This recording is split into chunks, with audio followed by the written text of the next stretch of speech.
আমরা কোথাও ঘুরতে যাই বিনোদনের জন্য, পরিবারের সবাইকে সময় দেওয়ার জন্য, কিছুটা সময় আনন্দে কাটানোর জন্য। কিন্তু একই পরিবারের 7টা মানুষ আজকে কতটা বিপদে পড়ে গেছে। তাহলে এই বর্ষার দিনে কোথাও ঘুরতেও যাওয়া অনেক রিস্ক। আর এখানে সবাই চাইছে ওদের বাঁচাতে, কিন্তু লাস্ট পর্যন্ত ঠিক কী হয় পুরো ভিডিওটা দেখলেই তোমরা বুঝতে পারবে। মানে এই ঘটনাটা দেখলে গা শুধু শিউরে উঠছে বারবার, যে কতটা পরিমাণে বিপদে পড়ে গেছে সবাই।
হঠাৎ করে এরকম বান চলে আসবে পরিবারের কেউই কিন্তু জানতো না।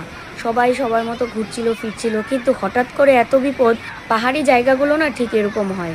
পাহাড়ের খাদে যদি একবার পড়ে যাওয়া যায় তাহলে কি অবস্থা হতে পারে এদের দেখে কিন্তু শেখা উচিত। তবে এই মুহূর্তগুলো ভাবলেই আমার যেন কীরকম একদম বারবার গা কেঁপে উঠছে, যে সেই সিচুয়েশনে যদি আমরা থাকতাম তাহলে কি পরিস্থিতি হতো আজকে।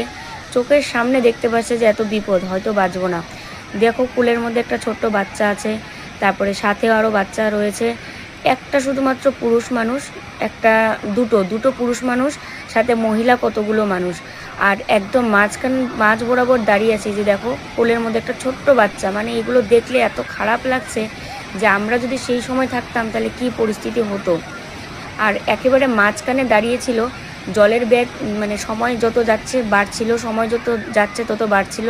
মানে এই যে জলের ব্যাগটা, এটা কিন্তু একটা নদী। আর আমরা সবাই জানি যে পাহাড় থেকে কিন্তু নদীর সৃষ্টি। তাহলে এটা আস্তে আস্তে আরও কিন্তু বাড়তে থাকবে এই জলের ব্যাগটা, কারণ প্রচুর বৃষ্টি হওয়ার কারণে পাহাড়ে ঠিক এইভাবে কিন্তু ঢল নামে, এবং সেটাই কিন্তু আস্তে আস্তে নদীতে চলে আসে, এবং নদীর জল কিন্তু এত বাড়তে থাকে।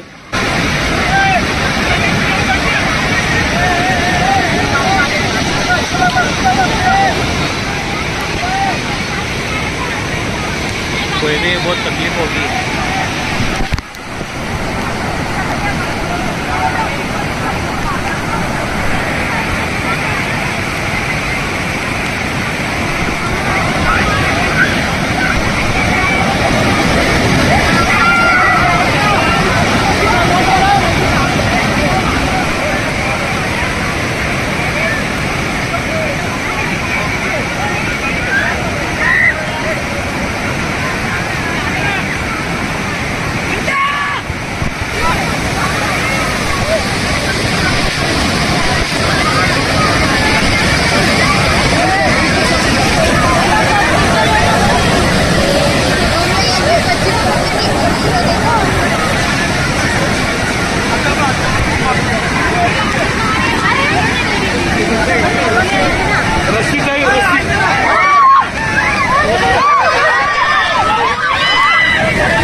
ভেসে গেল পরিবারের 7-7টা মানুষ চোখের সামনে। কারো কিছু করার আর কিন্তু ক্ষমতা থাকলো না। প্রকৃতির কাছে মানুষ কতটা অসহায়, তাই না বন্ধুরা? এমন পরিস্থিতি যেন কারো কোনোদিন না আসে। ভগবান সবার মঙ্গল করুন। জানি না তারপরে কি হলো আর।